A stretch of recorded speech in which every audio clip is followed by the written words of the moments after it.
कहानी है भरतपुर गांव के एक छोटे से मजदूर मंगलू की। मंगलू घर से जल्दी जल्दी तैयार होकर निकल रहा था। तभी पीछे से उसकी पत्नी शीला ने चिल्लाकर आवाज लगाते हुए कहा, अरे कहाँ चले गए तुम? तुम्हें तो काम से निकाल दिया था ना। हे भगवान, मेरी तो किस्मत ही फूट गई जो तुझ गरीब मजदूर से ब्याह किया। जब से इस घर में आई हूँ मैंने एक बार भी पनीर की सब्जी नहीं खाई। तुम चिंता न करो शीला, आज 50 मजदूरों को 12 बजे से पहले फैक्ट्री पर बुलाया गया है। जो भी पहले आएगा उसे काम पर रख लिया जाएगा। मुझे भी जल्द से जल्द वहां पहुंचना होगा है। अगर मुझे काम मिल गया तो आज रात पनीर ही बनाना। मंगलू ये कहकर निकल गया, लेकिन उसकी पत्नी शीला उसे कोसती रह गई। रास्ते में मंगलू ने देखा कि गांव के चौराहे पर एक बच्चा एक कोने में बैठा हुआ वहां से आ जा रहे लोगों को देख रहा है। कोई उस बच्चे के पास रुक क्यों नहीं रहा है? ओह हाँ, सबको तो जल्द से जल्द फैक्ट्री पहुंचना होगा। पर वो बच्चा मुझे इस गांव का नहीं लग रहा। न जाने कौन है, पर दिखने में तो अच्छे घर का लग रहा है। लेकिन इसे अकेले छोड़कर मैं जा भी तो नहीं सकता। मंगलू फिर उस बच्चे के पास जाकर उससे पूछता है, बेटा कौन हो तुम और यहाँ क्या कर रहे हो? आप कौन? मैं मंगलू। तुम कौन? गणेश। अरे ये तो बप्पा का नाम है। पर तुम हो कौन? इस गांव के नहीं लगते। मैं भूत हूँ। पर इतने प्यारे भूत नहीं होते बबुआ। पर मैं तो हूँ। तुम कौन हो?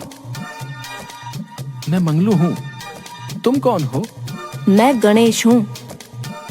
अरे नाम नहीं पूछा।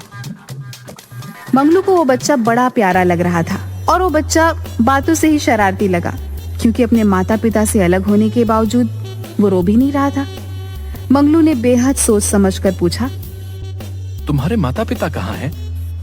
अपने घर पर होंगे। तो तुम उनके साथ घर पर क्यों नहीं हो? क्योंकि मैं उनसे नाराज हूँ। अच्छा, पर क्यों? वो मुझे बहुत डांटते हैं इसलिए। तो क्या वो तुम्हें लेने आएंगे? हाँ, लाडला भी हूँ। मंगलू उसकी बात सुनकर एक बार फिर से हंसने लगता है और सोचता है, ये बच्चा तो बड़ा शैतान लगता है। शायद इसके माता पिता को पता है कि ये कहाँ है। मुझे चलना चाहिए वरना मुझे देर हो जाएगी। अच्छा, तो तुम अपने माता पिता का इंतजार करो है। कोई ना कोई तुम्हें लेने जरूर आएगा, ठीक है? मैं चलता हूँ। अच्छा। ये बोलकर मंगलू आगे बढ़ जाता है, पर कुछ कदम चलकर वो रुक जाता है और पीछे मुड़कर देखता है तो मंगलू हैरान रह जाता है, क्योंकि गणेश उसके पीछे पीछे चला आ रहा था। अरे तुम मेरे पीछे क्यों आ रहे हो? वहीं बैठो, तुम्हारे माता पिता तुम्हें लेने आ जाएंगे। जाओ। नहीं, मैं तुम्हारे साथ ही जाऊंगा। अरे बिटुआ, मुझे फैक्ट्री जल्दी पहुंचना है और तुम्हारा वहाँ कोई काम नहीं है। नहीं नहीं, मुझे तुम्हारे साथ जाना है। गणेश दौड़कर उसके पीछे आने लगता है। तभी एक पत्थर से टक्कर खाकर वो नीचे गिर जाता है, जिससे उसकी चीख निकल जाती है। आ! मंगलू जल्दी से उसके पास आकर उसे उठाते हुए कहता है, अरे रे, गिर गए ना। क्यों पीछा कर रहे हो मेरा बिटुआ? वहाँ बैठ क्यों नहीं जाते? मुझे तुम्हारे साथ आना है। पर मैं तो काम से जा रहा हूँ, खेलने नहीं जा रहा। मुझे भी तुम्हारे साथ चलना है। गणेश जोर जोर से रोने लगता है, तो मंगलू जल्दी से उसे चुप कराने के लिए उससे कहता है, अच्छा चुप चुप चुप, कुछ नहीं हुआ, कुछ नहीं हुआ। तुम्हें मेरे साथ चलना है ना? चलो। हाँ। तो तुम मेरा हाथ पकड़ लो, चलो। मंगलू उस बच्चे का हाथ पकड़कर उसे अपने साथ लेकर चलता है। उसने मंगलू का हाथ पकड़ रखा होता है, इसलिए मंगलू को भी रुकना पड़ता है।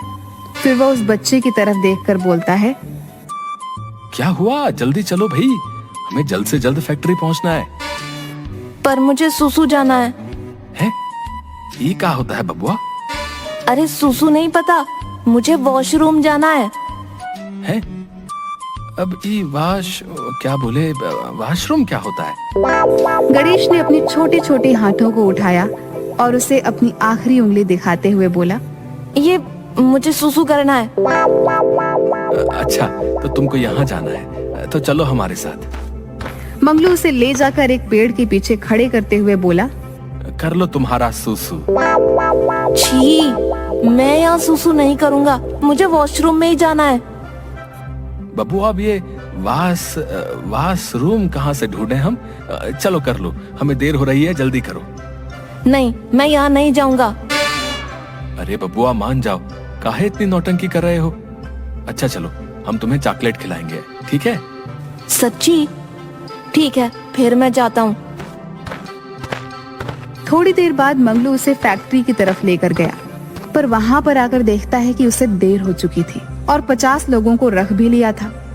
बाकी लोग वहां खड़े नारे लगा रहे थे। तभी उनमें से एक बोला, हमको भी इंसाफ चाहिए, हमें हमारा काम वापस दो। यहाँ सुनने वाला कौन है? कोई नहीं। ऐसे माहौल में झगड़े जल्दी होते हैं, इसलिए मुझे गणेश को जल्दी से यहाँ से लेकर जाना होगा। गणेश का हाथ कस कर पकड़ वो वहां से जाने लगा, पर इससे पहले ही वहां पर हाथापाई शुरू हो गई। मंगलू ने उस बच्चे को अपने सीने से लगा लिया और उसे लेकर जैसे तैसे वहां से निकल गया।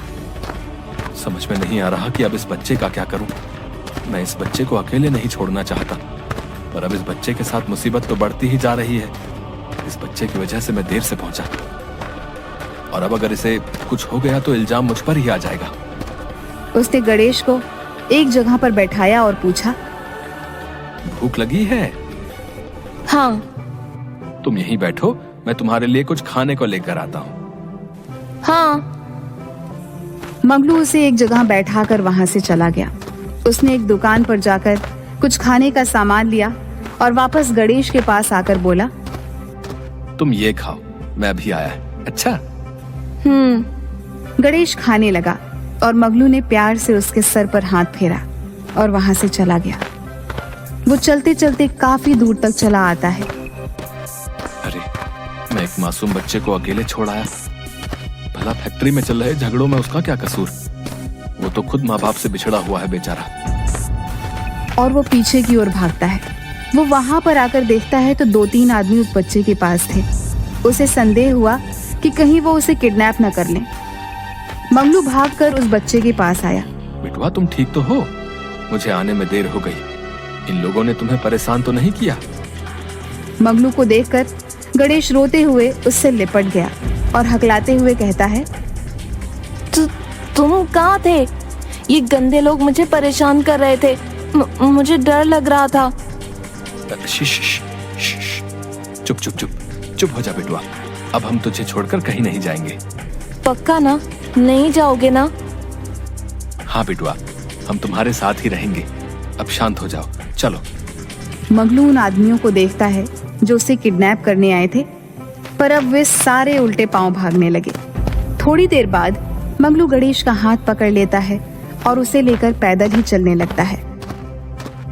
पता नहीं कौन है, पर अकेले नहीं छोड़ूंगा अब, जब तक इसे इसके माँ बाप के हवाले नहीं कर देता। वो उसे लेकर जा रहा होता है कि एक आदमी उसकी तरफ भाग कर आते हुए कहता है, अरे मंगलू, ये बच्चा तेरे साथ कौन है भाई?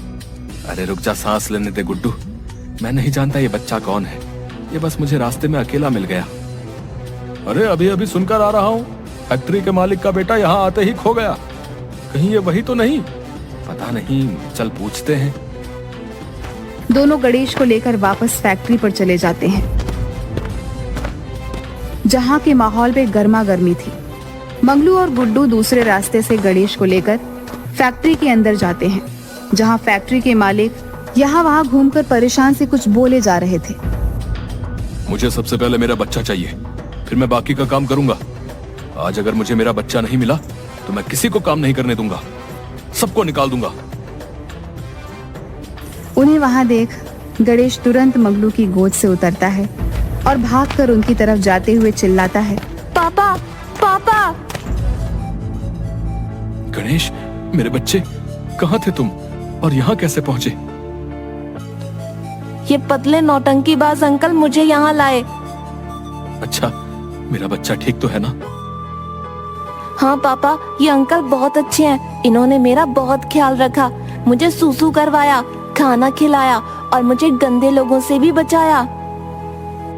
अब कुछ आदमी गणेश को किडनैप करने के इरादे से आए थे, पर हमारे होते हुए हम बिटवा को कैसे कुछ होने दे सकते थे? अब तुम्हारा बहुत बहुत शुक्रिया। मेरे बच्चे को सही सलामत मेरे पास पहुंचाकर तुमने मेरी सबसे बड़ी मदद की है। मैं तुम्हारा एहसान कभी नहीं भूलूंगा। नहीं मालिक, आप ऐसे बोलकर मुझे शर्मिंदा कर रहे हैं। ये तो मेरा फर्ज था। आखिर आपका नमक खाया है। मालिक, मैं भी पहले आपकी ही फैक्ट्री में काम करता था, पर आज जब सबको वापस काम मिलने वाला था तो मैं देर से पहुंचा। उसकी बात सुन मालिक मुस्कुराकर कहते हैं, कर भला तो हो भला। तुमने मेरे बच्चे को सही सलामत मुझ तक पहुंचा दिया। इसका एहसान तो मैं नहीं चुका सकता हूं, पर तुम्हें तुम्हारा काम लौटा सकता हूं। उसकी बात सुनकर मंगलू खुशी से उछल पड़ता है। हे भगवान, किसी ने सच ही कहा है, किसी का भला करोगे तो आपका भी भला होगा। मैंने बच्चे की मदद की, असल में तो मैं अपनी ही मदद कर रहा था। घर वापस लौटते हुए मंगलू ने रास्ते में पनीर और मिठाई खरीद ली। घर लौटकर उसके हाथ में सामान की थैली देखकर उसकी पत्नी शीला उछल पड़ी। अरे ये क्या लेकर आए? पनीर और मिठाई लाया हूँ शीला। अब से हमारे दिन फिरने वाले हैं। मालिक ने मुझे अच्छी तनख्वाह पर काम में रख लिया है। अब तुम्हें अच्छा खाना खाने के लिए तरसना नहीं पड़ेगा। ये सुनकर शीला की आंखें नम हो गईं। लेकिन ये सब हुआ कैसे? मंगलू उसे पूरा किस्सा सुनाता है। तब शीला मुस्कुराते हुए कहती है, कर भला तो हो भला।